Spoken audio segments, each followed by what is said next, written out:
국내 대학을 찾는 외국인 유학생이 늘고 있습니다. 학령 인구 감소로 재정난을 겪는 대학들도 정원에 포함되지 않는 유학생 유치를 환영하는 분위기인데요.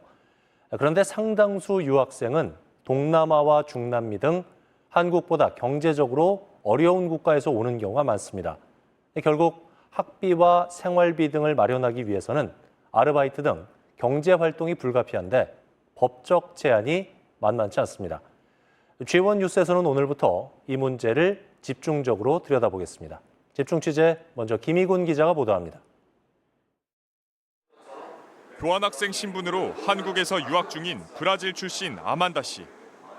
높은 물가에 공부를 하며 일도 하고 싶지만 쉽지 않은 게 현실입니다. It would be really of great help financially. And also, I think inside the campus we don't have a lot of chances to do it.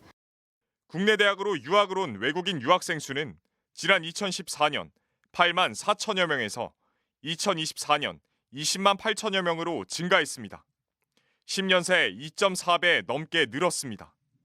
국제사회에서 한국의 위상이 올라가면서 여러 국가 대학생들이 선호하기 때문으로 풀이됩니다. 다른 이유도 있습니다. 강원자 시도를 비롯한 여러 지자체와 대학들은 지역 소멸을 막고자 유학생 유치에 적극적으로 몰두해 왔습니다. 대학 수입의 절반 이상이 등록금에서 나오지만 국내 학생 수는 감소하고 있기 때문입니다. 하지만 외국인 유학생은 대학 정원에 포함되지 않고 등록금 조정 대상에서도 제외됩니다. 학령 인구 감소에 따른 재정 수입을 위해서 유치하는 대학이 많고요. 등록금이 분별되다 보니까 추가 수입이 필요한 되기 때문에 대부분의 유학생들은 잡이 기본적인 잡이거든요.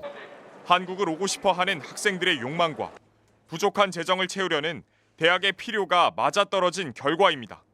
문제는 유학생들이 학비와 생활비 마련에 애를 먹고 있다는 겁니다. 유학생은 우리보다 경제 상황이 넉넉하지 못한 국가에서 오는 경우가 대부분입니다. Without your parents' enough ability, you shouldn't go abroad because doing managing study as well as getting job and maintaining all the expenses is really hard. 경제 활동을 하지 않고 자국에서 부모가 보내주는 돈으로 학업을 마치기는 쉽지 않은 게 현실입니다. 중도 포기 학생이 적지 않은 이유인데 최근 3에서 4년 사이 도내 대학에서 학업을 포기한 유학생은 전체의 7.6% 정도입니다. 유학 자체가 학업의 의지를 가지고 온 만큼 중도 포기는 상당한 고민 끝에 내린 결정이라는 점에 주목해야 합니다. 저희도 지금 고민하고 있어요. 한국에서 취업할까 아니면 중국에서 졸업하고 취업할까. 돌아갈까? 네, 이런 고민하고 있어요. G1 뉴스 김희곤입니다.